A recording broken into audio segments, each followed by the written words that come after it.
Attention, liberal snowflakes. Caught you listening again. Well, you happen to have caught me in a moment of self-pleasure. Stewie and Richie. The Patriotically Correct Radio Show is on the Warrior Radio Network.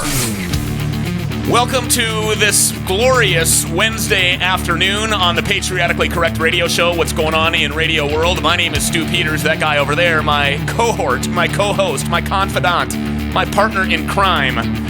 That is Richard Leonard, and proud to bring you this segment of PC Radio brought to you by American Pride Roasters Coffee. Go visit them, AmericanPrideRoastersCoffee.com. And, several blends out there. I still have to order my Dominic Izzo's Rage blend. If you listen to Mojo 50 on iHeartRadio, obviously you're very aware of who Dominic Izzo is. Very angry, bitter ex-cop who brings it to you, man. He just brings the truth. Kind of like us here at PC Radio, relentless seekers of truth and justice. Everybody shall be exposed for exactly who they are here on PC Radio. And it doesn't matter who they are or where they're from or what political group they affiliate with or any of the above. We will always ask the hard-hitting questions and get to the bottom of everything, which reminds me, John Thompson, your invite is still open. Needless to say, John Thompson, the DFL candidate for a Minnesota House district that would represent half of the east side of St. Paul, has yet to respond to our official invite to be here on PC Radio to explain his racist rhetoric that he was spewing outside of the home of the Honorable, and I say the Honorable not in an official sense because he's not a judge, but he does serve with honor, Bob Kroll, lieutenant with the Minneapolis Police Department, a 31-and-a-half-year veteran of that department, and the president of the Minneapolis Police Union. John Thompson stood as, if you're a viewer of or a listener of PC Radio, we exposed John Thompson for his bullhorn activities or microphone activities outside of that home, shouting at minor children that he was going to burn down their city and come and take back everything that he believes was his. So American Pride Roasters Coffee, we don't have our blend yet. The Izzo Rage blend is out there. Ron's Sexual Chocolate is out there. Brad Staggs has his Brown Bag blend. Where's Stu and Rich? What did you say mine was going to be called again, Rich? Stu's White Mocha blend.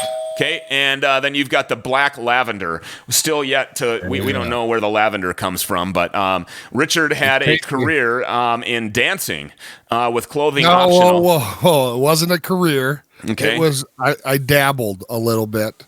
He dabbled in dancing, and it didn't turn into a career, but you gave it your best shot. And we're not going to talk about your shortcomings when it comes to that career and why it went the other direction.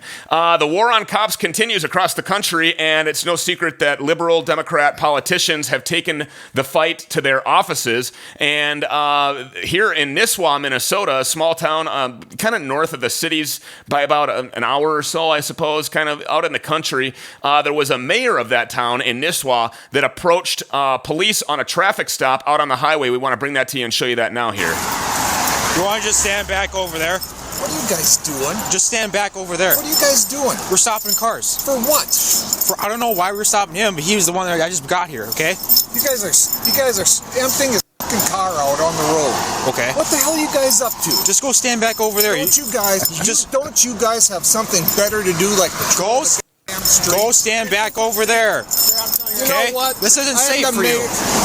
I'm the mayor of this town, and you guys get the hell off the highway out here. Talk to our TZD coordinator if you don't like what we're doing. This is what we're doing tonight, okay? You guys. All right. Just go stand back over. Fucking dinks. Go stand back over there. Go do your jobs. You're not drug people. You're not even qualified to be pulling people over for this. Okay, well, you didn't even know that, so go stand back over there. You can view the table all you want. Just go stand back over where it's safe, okay? You're not in a safe area. I've almost got... Oh, don't tell me that. I know what the I'm doing. And now your dog's loose. Yeah, well, if you guys wouldn't be pulling people over, I wouldn't be out here. You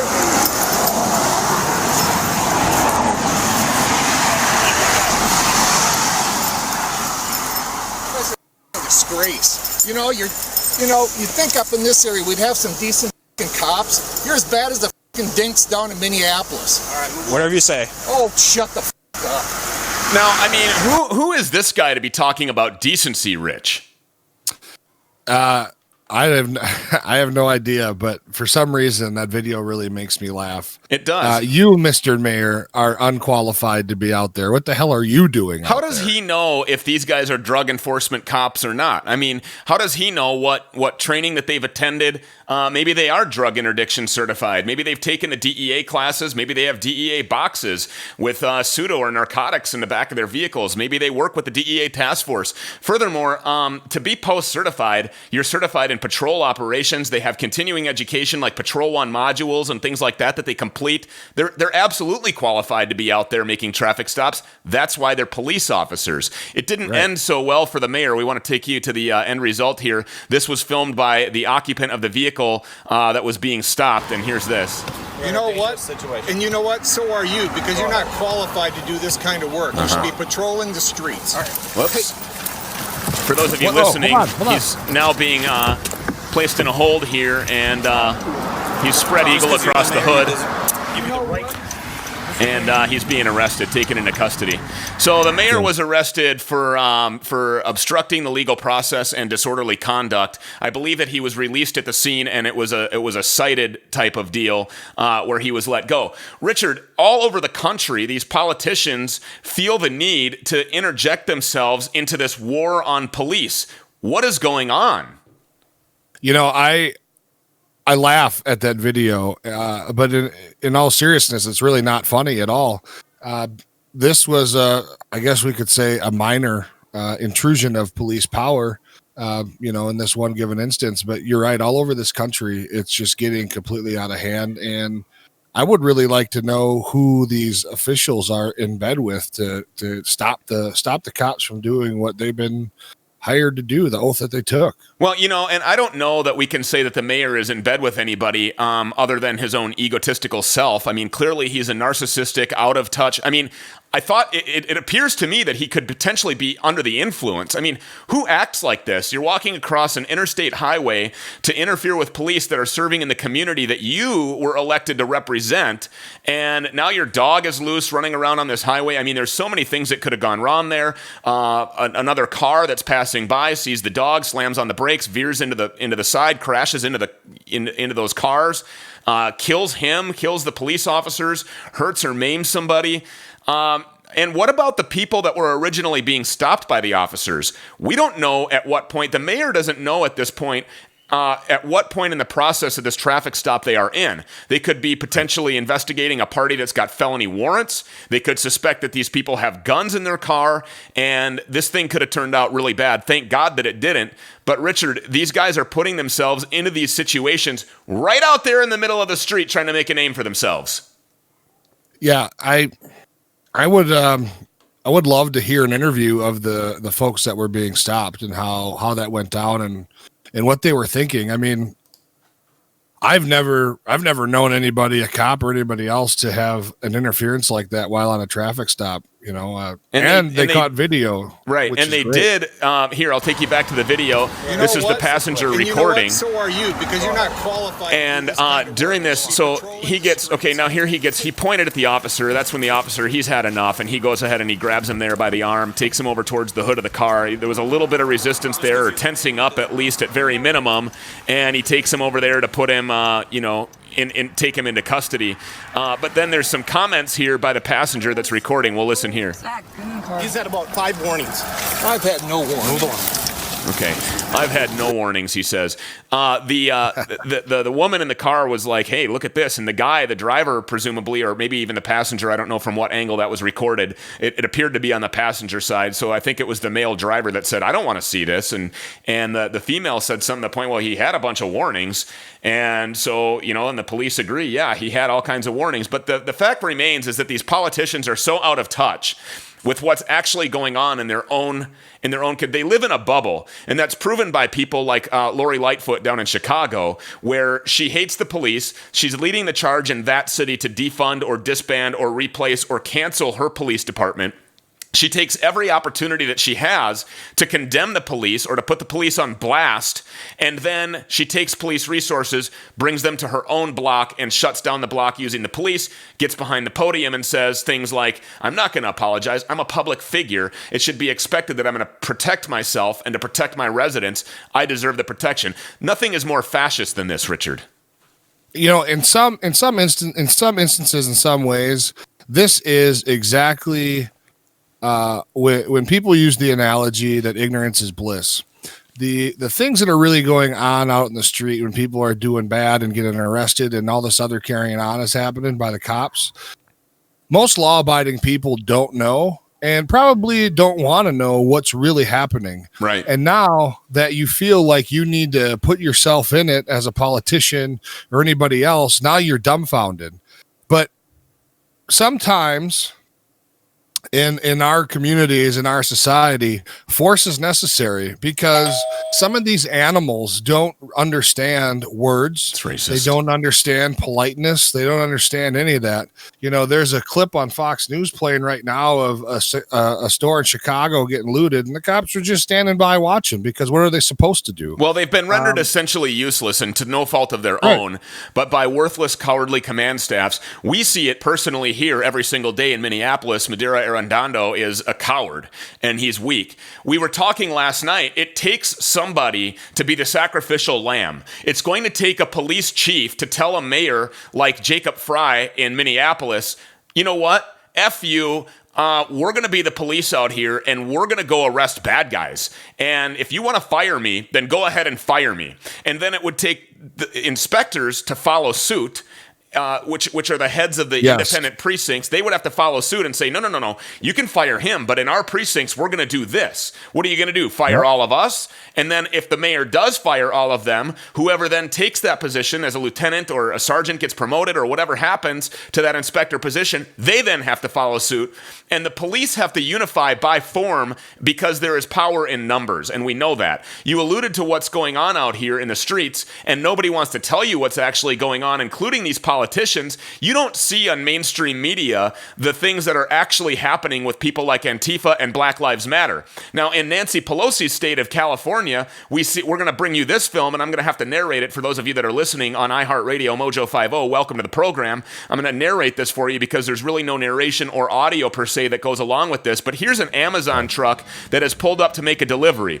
Now, you see a mob of people, mostly black folks, walking up. Now, here's this guy. He's going to reach in, and boom, he knocks out the female Amazon driver. Okay, she is unconscious in the driver's seat of this Amazon truck, and here comes the mob of people opening the back doors of this truck, and they are grabbing everything, literally everything out of the back of this Amazon. It's a Prime labeled vehicle. By the way, the company that fully supports Black Lives Matter. Have you seen this, Amazon? Have you released this film? Have you talked about this? Have you condemned the actions of these people who represent Black Lives Matter? Has Nancy Pelosi come out? Has she condemned these actions? No. Nobody will even show you these actions, Richard. Nobody will even talk about this stuff in the mainstream media, but this is what is going on across the United States of America. And this is what a Biden America looks like. Right here, you're looking at it, because these are the people that Biden and his campaign support. This is what it looks. This is the future of America. This is going on in America right now. And if you want it to come out of the city of Los Angeles or wherever this was in California and come to your neighborhood, the sure way to do that is to vote for Obama's former vice president, Joe Biden, where he had 8 years with a black president to talk about racism and to make that a key issue, but they failed to address it after 8 years of a failed presidency and after 47 years, Richard, of a failed political career for Joe Biden, who appears to be completely out of touch with reality. COVID has taken this year, just since the outbreak, has taken more than 100 years. Look, here's the lives. When you think about it. Think about it. I don't care who the hell you are and what your beliefs are. There is nothing at all that makes it okay for these people to hit a woman who couldn't, and I don't know because it was an elevated position, but she couldn't be more than 5'7". Right. Defenseless woman just out to do a job to provide for herself and her family. and completely they picked that van apart like lions on a wildebeest carcass. They don't even know what's in the boxes. Great I analogy. hope that somebody got a big case full of tampons or maxi pads or something. Yeah. It's so stupid. A box of dildos. Here, take this up the ass. Analies. Yeah, the fact that the thing that really gets me the most is the silence. The silence of the mainstream media.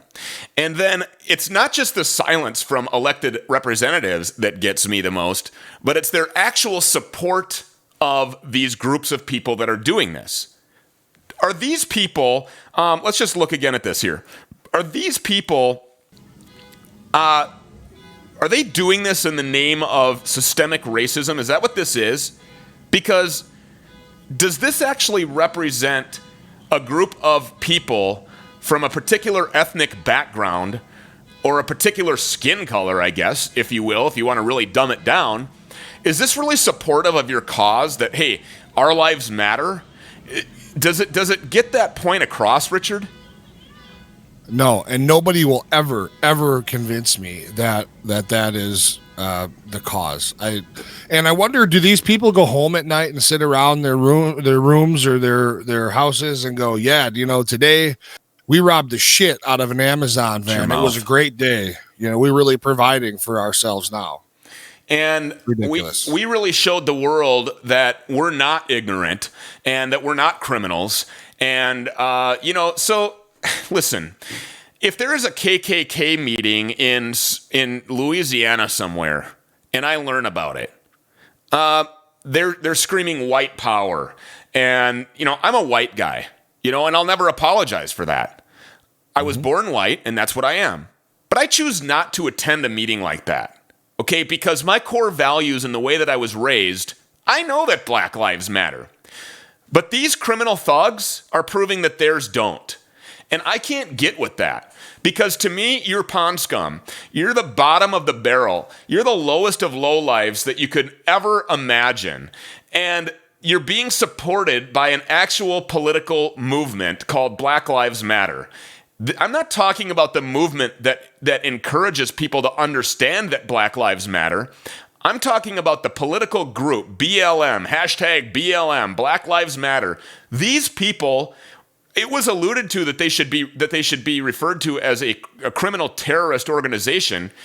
This is the very definition of terrorism, what we're watching here. And if that isn't, maybe this is. His life is worth something! And I got to say, God damn it, if you kill one of ours, it's time for us to kill one of yours.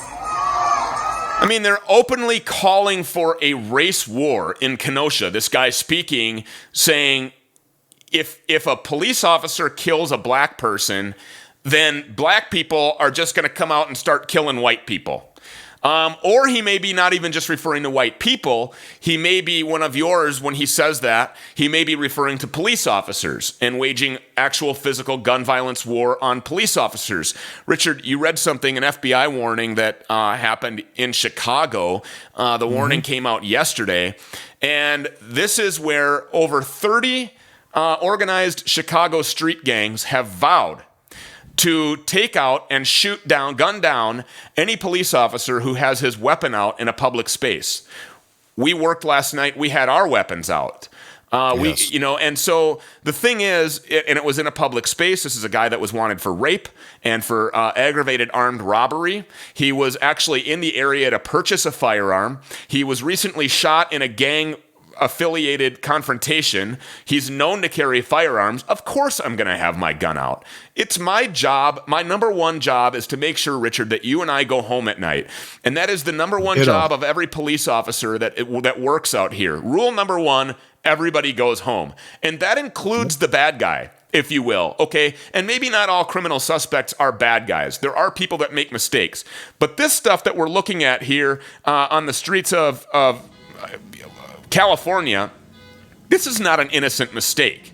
These are people that are assaulting. This woman, all she wants to do is go to work today and support her children or support her grandchildren or pay her rent at her studio apartment where the cost of living in Nancy Pelosi's state is just so damn out of control. And this is what she gets as a result of just wanting to go out and make a living and try to provide for herself and her family. She gets knocked unconscious and her company's van gets stolen of merchandise that was supposed to be delivered for maybe somebody's daughter's second birthday. And the gifts that they ordered for their little precious daughter are not going to make it. And might I add that daughter might be a black person? Right. Might I add that this merchandise might be being delivered to black people right there in that community, which seems to be predominantly black just based on the snapshot that we're looking at here? Who are they really proving a point to? And how are they making themselves look better? Now we are openly calling for the killing of white people in Kenosha. His life is worth something! And I got to say, God damn it! Sorry about that. If you kill one of ours, it's time for us to kill one of yours. We make a Ignorant. strong effort here to not use language like that on our show. Richard has a very foul mouth, and you hear me reminding him constantly to watch his mouth. But sometimes when we play these audio clips and these video clips, we can't control what other people say. We do our best to have intern boy try to edit some of this stuff out. He didn't edit out the GD right there, and for that we apologize. If you're offended, please understand that's not our language. That's not our beliefs. As far as me, I'm a God-fearing, Jesus-loving person, and I don't use language like that. So the war on cops is escalating. You see mayors jumping out in Nisswa, Minnesota, interrupting traffic stops and being arrested. You see people calling for the killing of one of y'all, and from that I can assume that. You see 30 street gangs in Chicago that are vowing to gun down any cop that has his gun out in public, and now it escalates to even things like this. I'm ready to put these police in the grave. I'm at the point where I want to burn the White House down. I want to take it to the senators. I want to take it to the Congress. Peaceful. I want to take the fight to them. And at the end of the day, yeah, if they ain't gonna hear us, what? We burn them the down. Sure. Yeah. I'm one that talk real. I talk it in New York and I talk it in DC. The same way I police up in New York, I cops up here in DC. The same way I bust police in the head in New York, I bust police in the head in DC. Now, it's a lot of people, and I'm gonna be honest, it's a lot of people that's on this front line. And one of the things that I always say, don't get on this front line if you ain't gonna fucking fight. Don't get on this front line if you ain't gonna take no hit. Don't get on this front line when the police can push up, you push back. If you won't be on this front line and them racist ass, nasty ass, punk ass police is pushing up, you push back, is what he continues on to say. This stuff is the America that we're living in right now. The guy should have been arrested for terroristic threats. He's talking about killing the police and burning down the White House and burning down the U.S. House of Representatives and burning down the U.S. Senate. If you want a war with police, if you want a race war, this will be the tipping point in our society where the silent majority, the retired cops, the veterans, the preacher that lives across the street that's just had enough to have small kids is going to stand up, like you said, Stu, get off the couch, put the clicker down, and pick up a weapon to defend his home, his family, and everything that he cares about.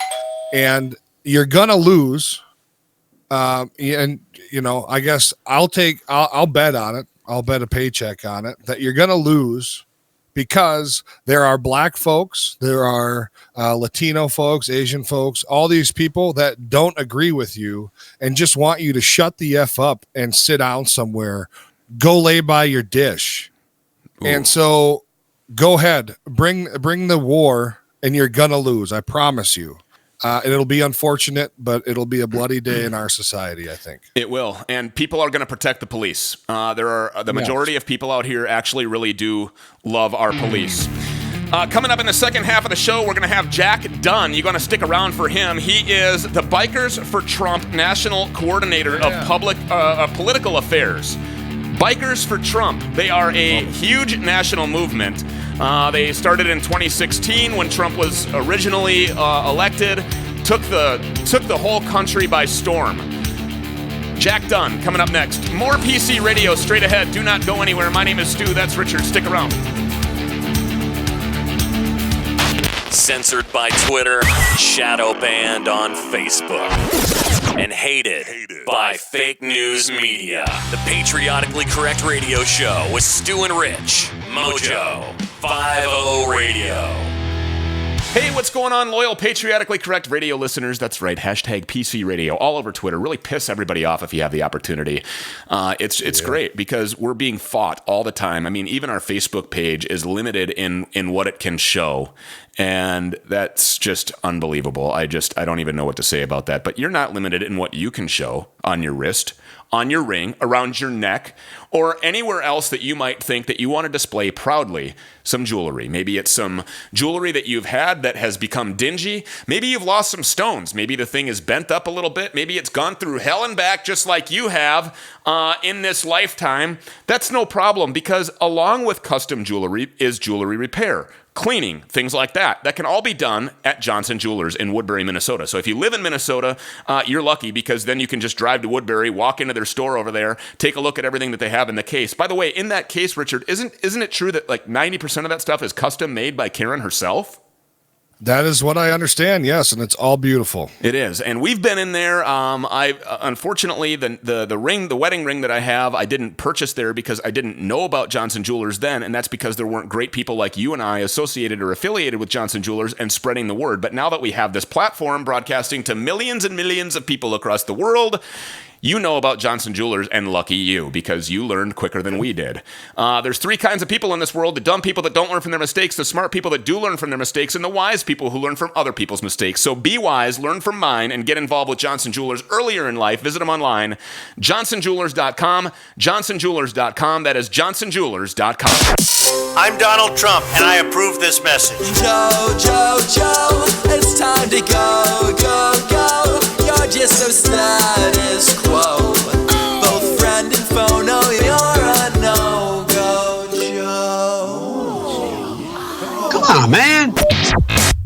PC Radio Show with Stu and Rich. Welcome back to the second segment of PC Radio, brought to you by Johnson Jewelers. Yes, Johnson Jewelers in Woodbury, Minnesota. Make sure that you visit them online at johnsonjewelers.com.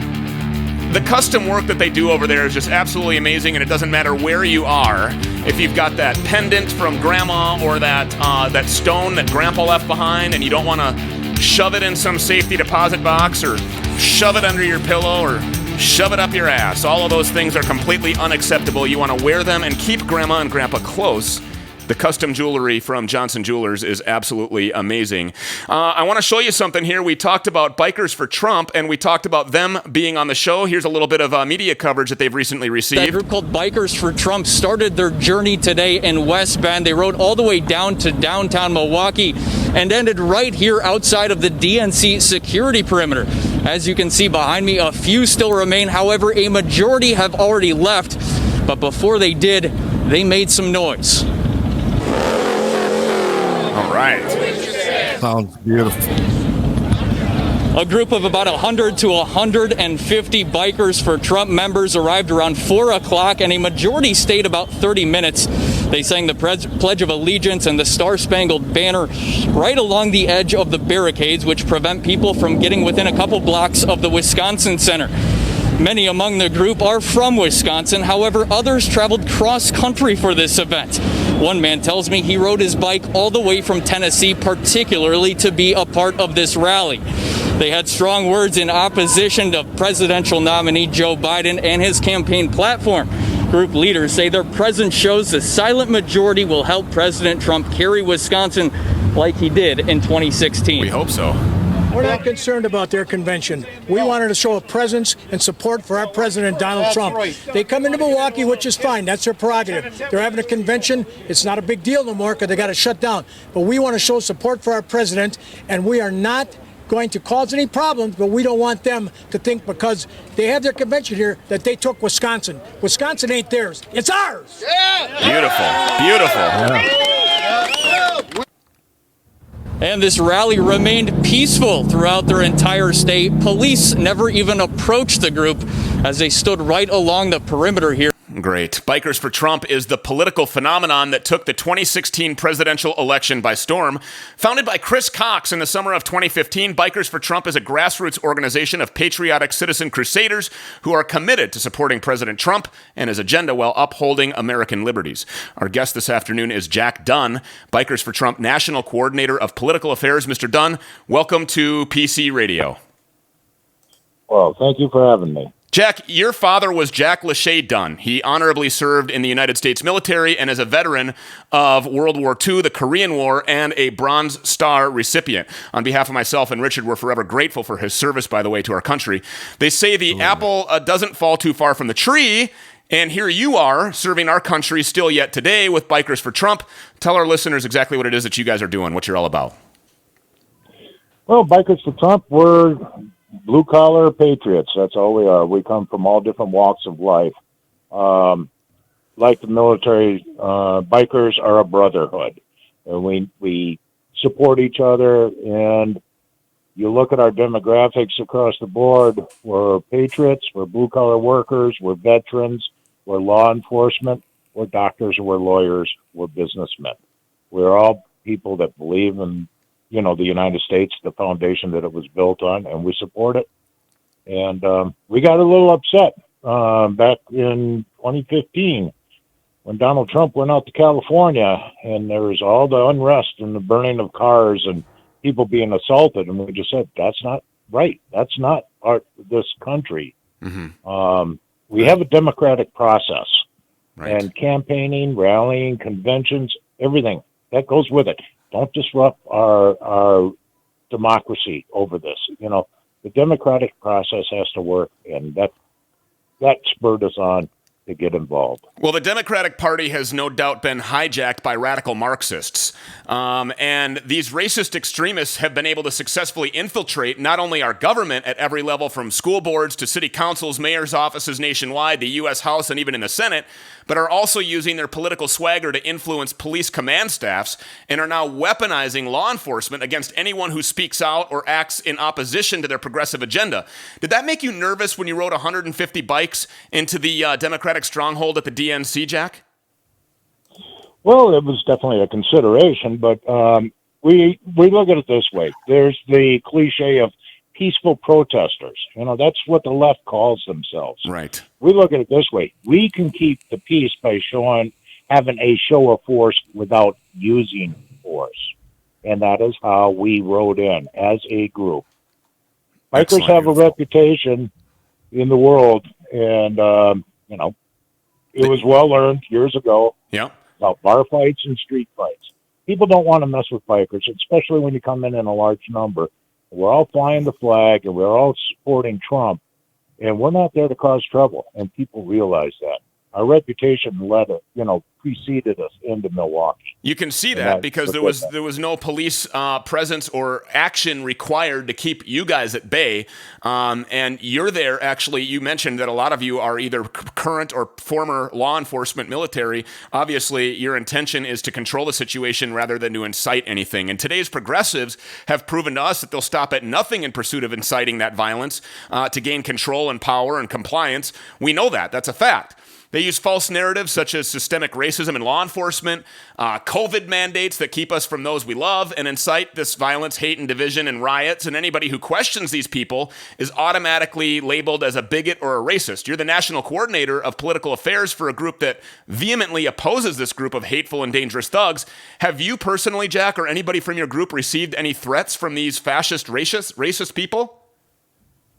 Well, we get veiled threats, but we don't take too many of them seriously. When we ride in, people look at us, they roll their eyes, and they turn and walk away. In Cleveland in 2016, there were some what they call urine bombs thrown into the crowd and stuff like that. We personally went after a group, I shouldn't say went after, but we had the opportunity to stop a couple of flag burnings. Mm-hmm. And when they saw us coming towards them, they took off running. Good for you. And, yes, you know, that just doesn't fly with us. We get insults more than threats, and that's fine. We're not going to back down. One thing, you know, we get a lot of people asking us if we will do security work at events. Really? Because they're worried about BLM and stuff. Yeah. We are not a security force.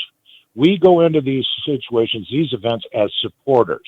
Correct. And there are protesters that want to intimidate the supporters, and we put ourselves between those protesters and the other supporters. If the protesters want to take a swing at somebody, take it at us.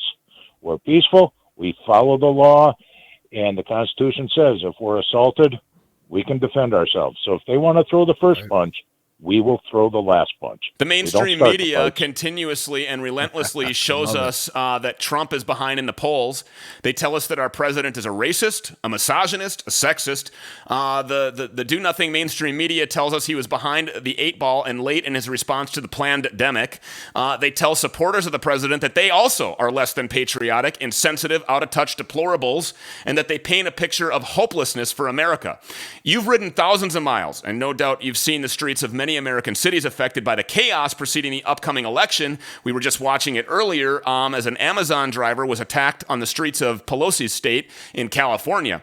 In these cities, do you get the feeling that Democrats are indeed winning, or is there some hope? Is there a silent majority, and are you confident that they're going to show up on November 3rd?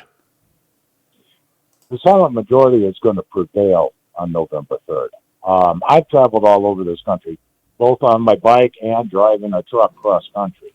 And only place I see strong support for the left wing is in your hardcore Democratic cities, your Chicago's, St. Louis, New York City, these types of cities.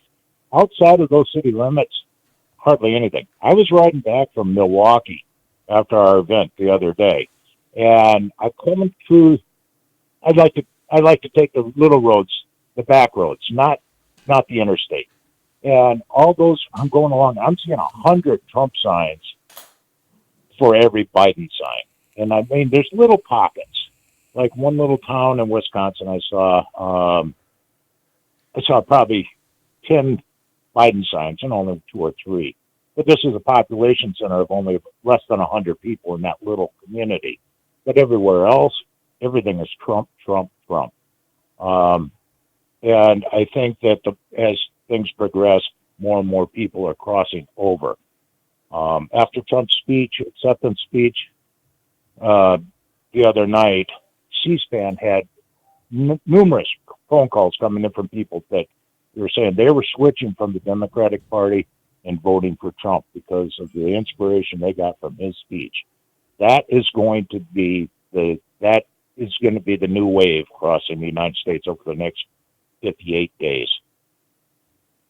I think that we've talked before about the walkaway Democrats, and I think you're right. It's going to be a big thing, and we're already seeing it.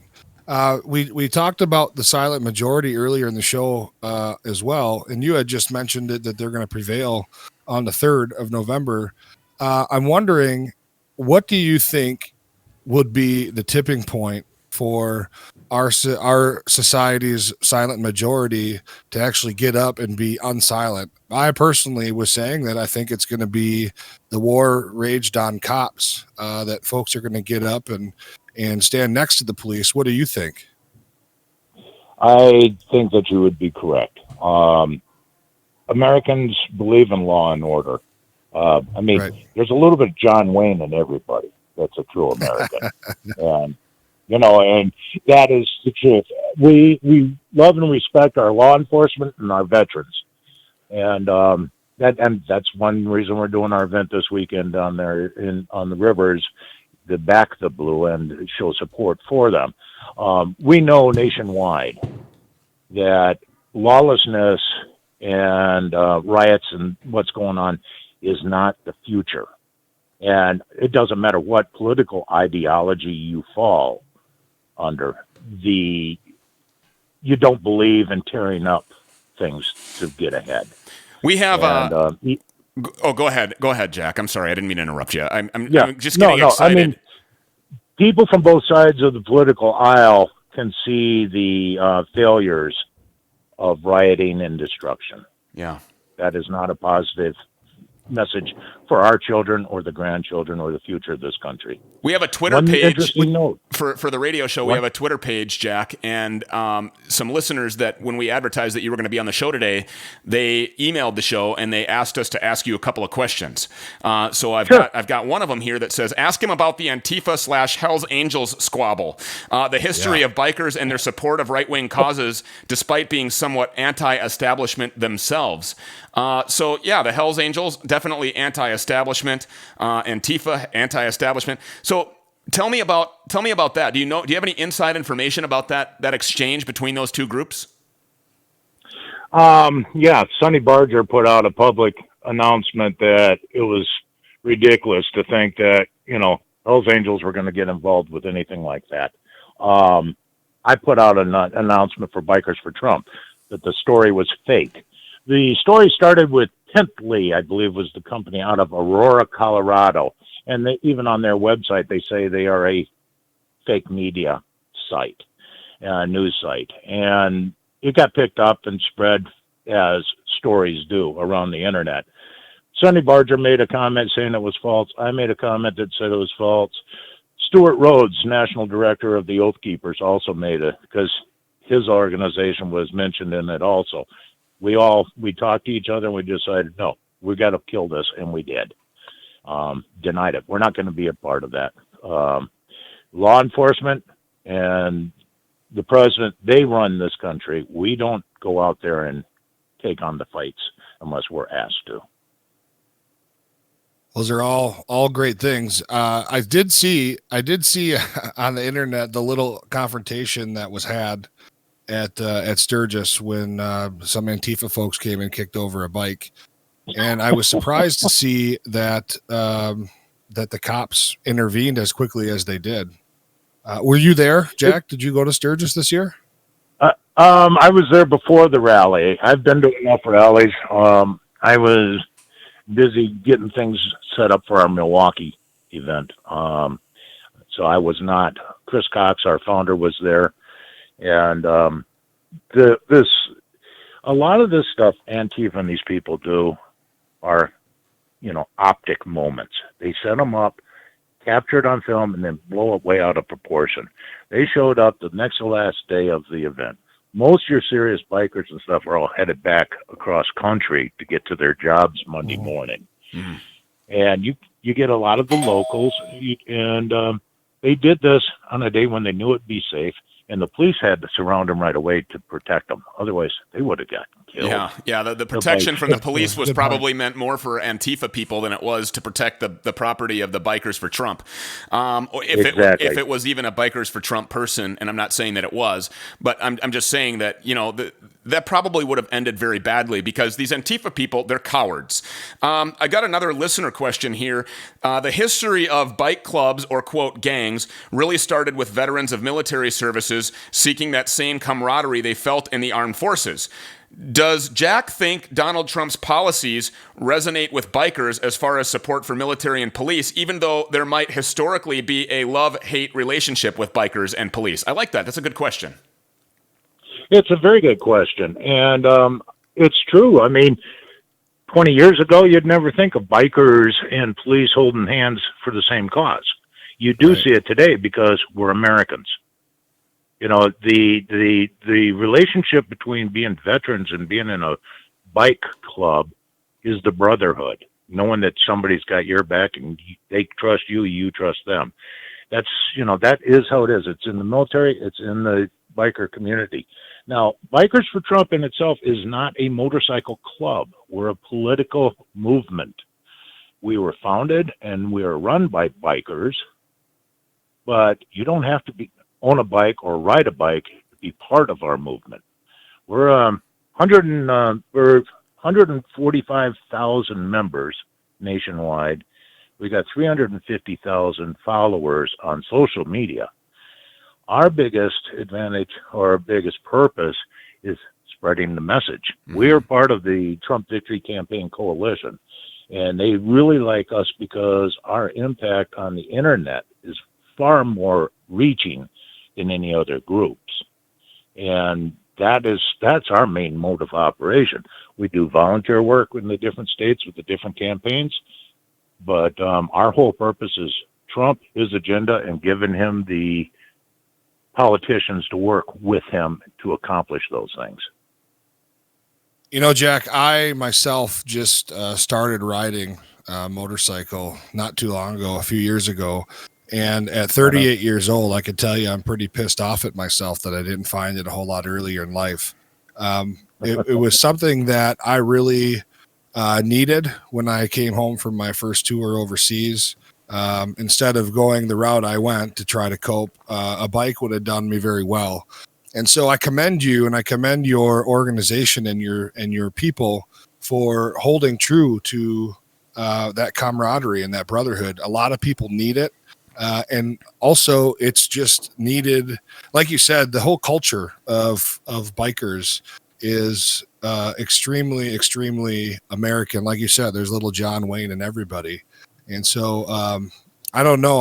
I'm interested in joining. So if I'm going to hit you up and try to get some information. If nothing else, get a patch for my vest. But yeah, that's one thing that we do want to get out there is if somebody's interested in supporting, you said that they don't need to be a biker. They don't need to own a bike. There's no initiation here. This isn't a gang or a club. This is a political movement to support the president and to support the individual liberties and freedoms that we enjoy here in the United States of America.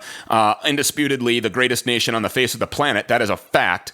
If somebody wants to support you, or if somebody wants to get a hold of you or start following you, tell us, where do they go, Jack? Mm-hmm. Okay, we're on all social media platforms. Right now, Facebook is our primary location. We have a closed group page in every state.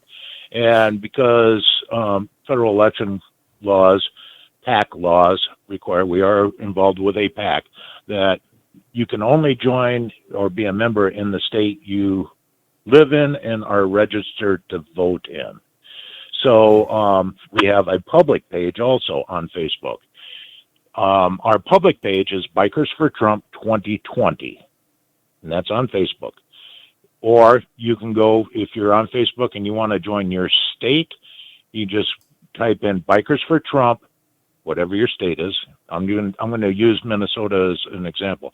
Bikers for Trump, Minnesota, parentheses, official. And that will on Facebook bring you to the page. You can ask for membership. You'll be sent 3 questions, a small questionnaire, 3 questions. Do you support Donald Trump? Do you live and vote in the state of Minnesota? And do you support his agenda? Yes, yes, yes. You will be admitted. Now, it's important that if you are accepted, you post or react to a post within the first 28 days that you're a member, or else Facebook will remove you as a member. You have to be active within the first 28 days. Yeah, the algorithms of Facebook continuously silencing all of us and doing their best to shut us down. Twitter's doing the same thing. YouTube is doing the same thing. Even Google. I mean, if you search something that's, something favorable, if you put in the Google search, show us how Trump delivered excellent speech at so-and-so place, it will take you to all of the negative news about Trump. And my co-host over there, who's just an excellent analyst, Richard, noticed last night and brought to my attention that Fox News, if you click on the news tab under Google when you're looking for a news story, the Fox News channel never shows up. People will argue that that's because they're less clicked, but I find that really hard to believe, being that the Fox News channel is the #1 cable news channel rated in the whole country. And I know people that live overseas that watch the Fox News channel because they feel that it's more fair and balanced.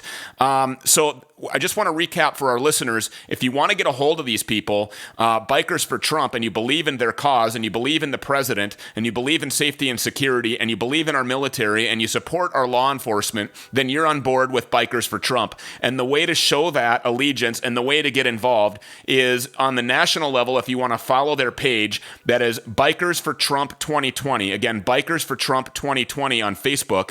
Or if you want to join their private groups in your own state, and we'll use use Minnesota again as an example, it would be Bikers for Trump Minnesota, and then in parentheses the word official.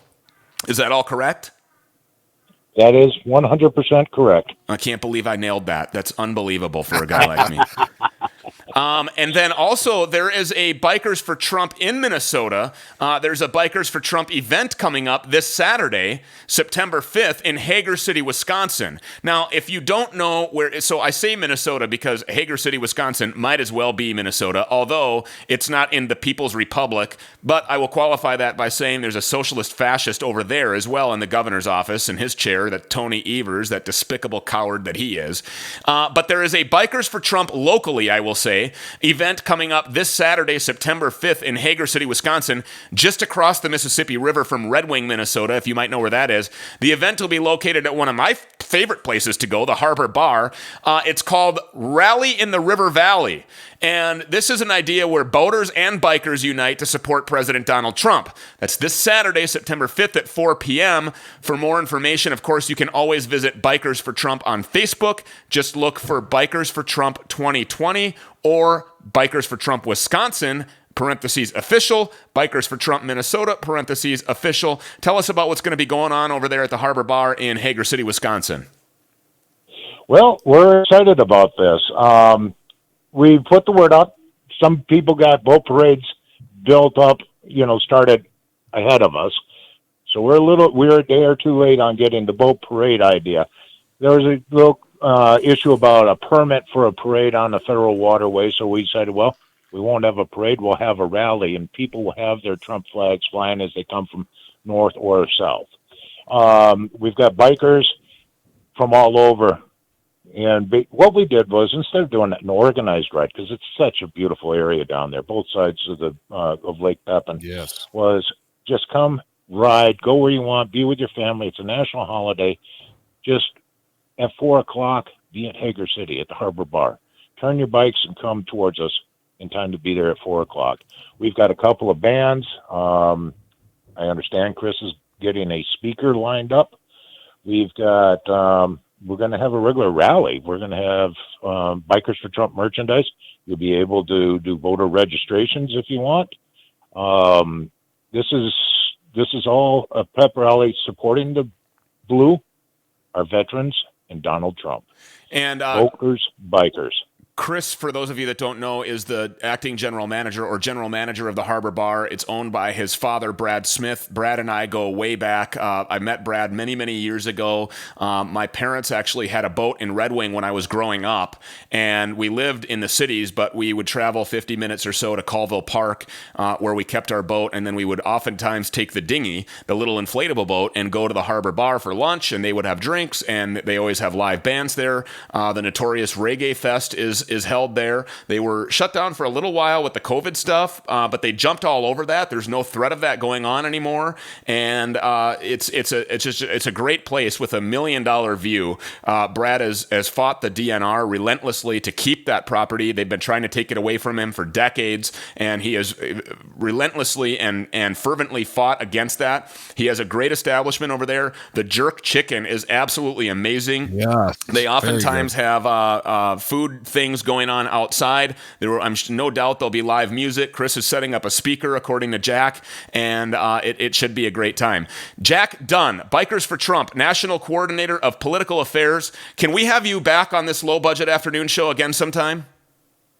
We're going to want to check in.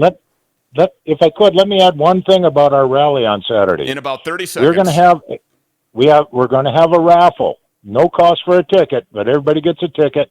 And that ticket, one person's going to walk away with a Make America Great hat signed by the president. Signed by President Trump? Yes. Okay, wow. I'm in. So included with all of the rest of the festivities over at the Harbor Bar, if you want to get involved, if you have a boat, it doesn't need to be a parade. You don't have to call it a parade. But I think, international waterways allow anybody on federal waterways to travel about. So, I mean, if it looks like a parade, hey, that's just perception. But if you have a boat, and you want to be in pool 4. That's just below Lock and Dam number 3 in the Red Wing area. If you have a boat, you can trailer it down here. If you have a boat that you slip in a marina somewhere, maybe Stillwater or Prescott or down in Lake City, Wabasha, Winona, Trempealeau, Alma, anywhere down in that area, this is going to be a wonderful event. Boaters and bikers unite and to support President Donald Trump, to support the military, to support law enforcement. And the raffle includes the Make America Great Again hat signed by the POTUS himself, President Donald Trump. Wonderful. Thanks so much, Jack. Really appreciate you being here. Thank you for having me. Appreciate it. Richard, we have a little bit more to talk about, but unfortunately, just like every other day, we have run out of time. Thank you, intern boy. Do you have any final words today, Richard? Yes, my final word of the day. Ladies and gentlemen, go get your hair did. If Nancy Pelosi can go get it done inside, so can you. The Crypt Keeper was caught getting her hair done inside of a salon in San Francisco. Go get your hair did. Wearing no mask, by the way. Yes. The hypocrisy is amazing. Or makeup. It was gross. Until tomorrow at this time, remember, here's what's up to it. Here's what's down to it. Here's to any way you can get to it. Here's to those that don't do it. May they be dragged to it, tied to it, or forced to it. And here's to us who do it, because we're the ones that's used to it. Remember to fly low and avoid that radar. One day they're going to come for the car, and when they do, save the radio! Twitter blew up. More offensive than a presidential tweet. Russia, China, Japan, Mexico, all countries will respect us far more than they do under past administrations. PC Radio with Stu and Rich. Mojo 50 Radio.